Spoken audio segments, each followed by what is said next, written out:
इतना क्या खराब था इन्फ्लेशन में? हमें मालूम था 8% के ऊपर ही आएगा, अब ठीक है 8.1% का अनुमान था, 8.3% आया, बढ़कर आया, बट ऐसा क्या बढ़ा है या ऐसा क्या दिखा लोगों को कि इतनी बड़ी गिरावट आ गई? ये बहुत ही अच्छा सवाल है दीप आपका कि ऐसा क्या है कि अगर 0.1% इन्फ्लेशन बढ़कर आ जाए तो इतनी हाई तोबा मचाने की क्या जरूरत है।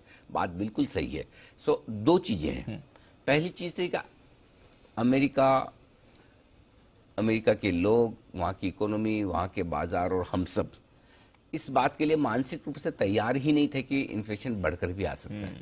आपको याद होगा कल दबी जबान में एक बार मैंने हल्के से बोला था अच्छे मूड माहौल के बीच में कि बढ़ के आ गया तो भगवान जाने क्या होगा, है ना। सब लोग सोचे यार, मैं बोलना नहीं चाहता था, लेकिन वो डर तो मन में कहीं कहीं है, क्योंकि आप जब ये मानकर चलते कि खराब आएगा ही नहीं इन्फ्लेशन, तो सबसे पहले तो आपकी मानसिक पोजिशनिंग और आपकी जो पोजीशन है उसकी पोजिशनिंग दोनों ही अलग। हाँ, तो एक तो मानसिक रूप से कोई तैयार ही नहीं कि इन्फ्लेशन बढ़कर आएगा, पहली चीज।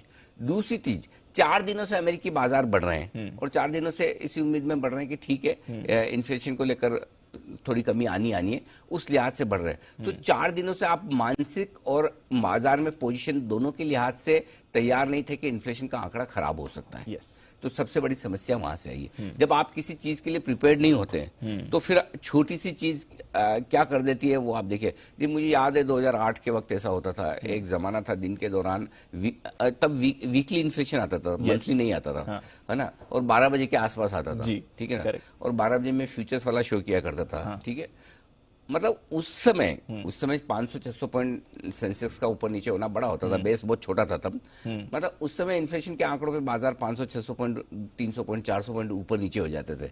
वो जमाना फिर से आ गया कि बाजार के लिए सबसे बड़ा ट्रिगर पॉइंट इन्फ्लेशन हो गया। तो पहली चीज तो ये कि 4 दिनों में डाउ 1200-1300 पॉइंट चढ़ा था और एक ही दिन में उतना खाया पिया पूरा निकल गया। जितने बड़े थे एक दिन में पूरे हो गए, 4 दिन में बढ़े ही इतनी।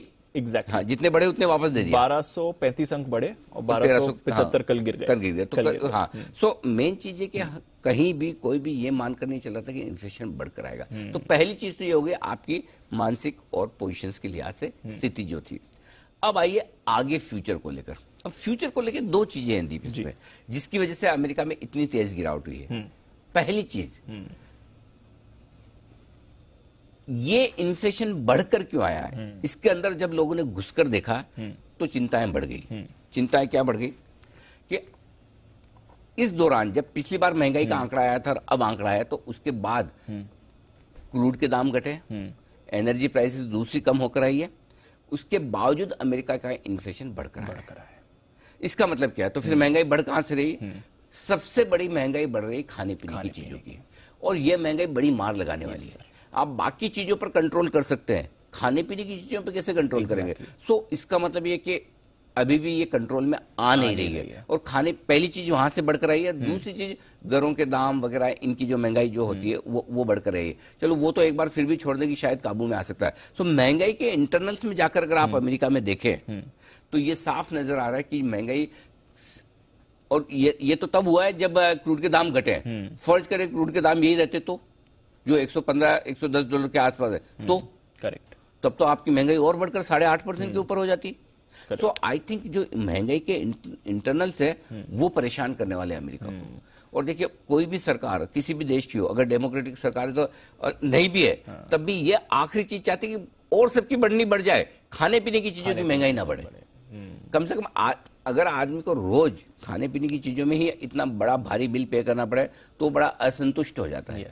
इसलिए मुझे लगता है कि दूसरी चीज जो महंगाई के इंटरनल्स है, इंटरनल्स बड़े खराब आए। और समझो क्रूड थोड़ा और बढ़ गया, कुछ हो गया तो वहां पर, और खाने पीने की चीजों के दाम कम नहीं हुए तो एक वो बड़ी दिक्कत है। ये तो इंटरनल्स की बात। अब आइए फॉरवर्ड लुकिंग।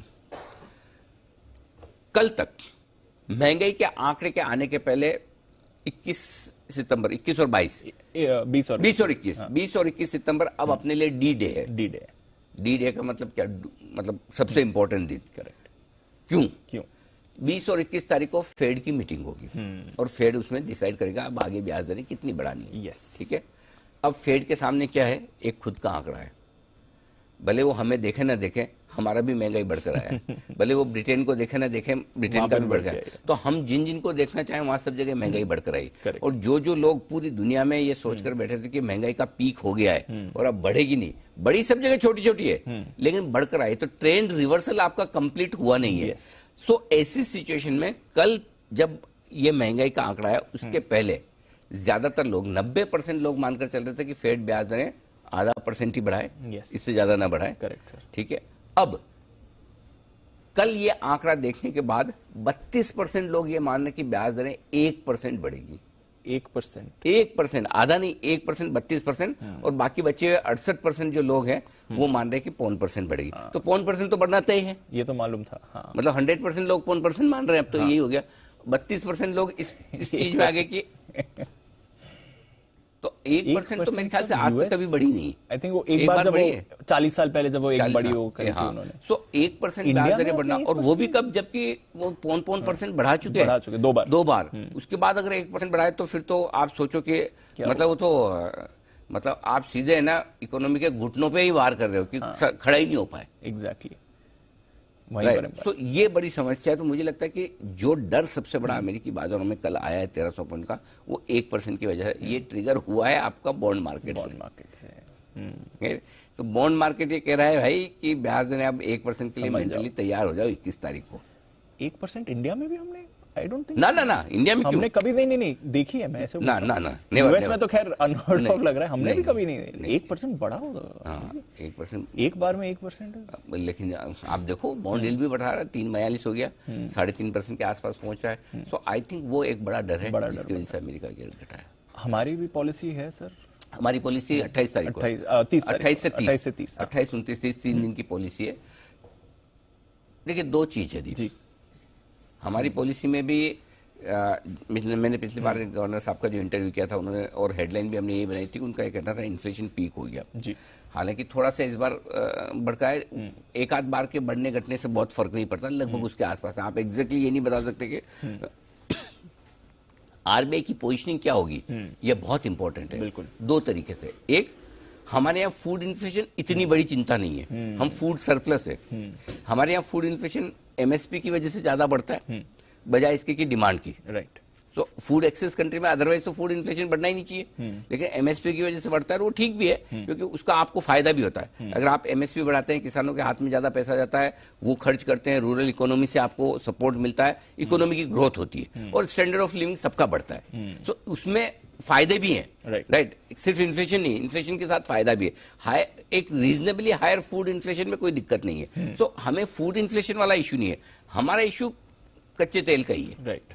लेकिन इसमें एक कैच है, तो अगर कच्चा तेल मेरा कंट्रोल में है और अमेरिका 1% ब्याज दरें बढ़ाए, आर्थिक धीमापन मंदी का खतरा है, कच्चा तेल $70 आ जाए तो मैं तो फिट हूं। हाँ बिल्कुल, मेरी लाइफ में क्या प्रॉब्लम है, खाना पीने की चीजें जितनी मुझे चाहिए मैं बना रहा हूं, उगा रहा हूं, मैं फिट हूं। सो मेरे लिए इकोनॉमी के हिसाब से मुझे कोई खास समस्या नहीं दिखती। समस्या दूसरी जगह है। समस्या कहां है, मेरे पास $580 बिलियन के रिजर्व पड़े हैं। अगर डॉलर मजबूत होता है और अमेरिका ब्याज दरें बढ़ाता है, मैं नहीं बढ़ाता हूं, तो फिर मेरे लिए रुपए की कमजोरी होती है। अब मुझे रुपए को कितना कमजोर होने देना है ये आरबीआई को डिसाइड करना है। क्या 80 का लेवल ठीक है, या अगर आरबीआई ने ढीला छोड़ दिया, ब्याज दरें नहीं बढ़ाई तो फिर आपको 82 भी हो सकता है। सो आरबीआई को रुपए को कंट्रोल करने के लिहाज से डॉलर आउटफ्लो ना बढ़े, यहां से डॉलर बाहर ना जाए, इसलिए अब आरबीआई की मजबूरी के आधा % तो बढ़ाना ही पड़ेगा। उनकी वजह से हमें भी उनकी वजह से बढ़ाना पड़ेगा बजाय हमारी। और हमारी महंगाई की वजह से नहीं, लेकिन जो गैप आपको रखना है, आइडियली 25 बेसिस पॉइंट का गैप रखते हैं हम, लेकिन 50 का भी रखें तब भी आधा % हो जाता है अगर ये 1% बढ़ाए। अगर अमेरिका इस बार 0.5% ही बढ़ाए तब तो हम बचे हुए, तब तो समस्या नहीं है। लेकिन अगर अमेरिका ने 1% बढ़ा दी तो फिर हमें आधा % तो मिनिमम बढ़ानी ही बढ़ानी है, रुपए बचाने के लिए। ये चक्कर है। और अल्टीमेटली क्या, देखिए एक लेवल के बाद अगर आप ऊपर ब्याज दरें बढ़ाते ना, तो कितनी मजबूत हम सब बोले बहुत मजबूत है, हम बहुत मजबूत है। अरे बहुत मजबूत है, लेकिन ब्याज दरों का असर तो आता ही है ना, डिमांड पे आएगा ही आएगा, आज नहीं तो कल आएगा। इसलिए हम भी थोड़ा उस हिसाब से फंसे हैं। Let's see. सो 2 तारीखें ध्यान में रखिए, एक 21 तारीख फेड की मीटिंग और दूसरा 30 तारीख हमारी मीटिंग। बस इन 2 चीजों पे फोकस करना है और बड़े डायरेक्शन बाजार के आपको उसके बाद लेने हैं।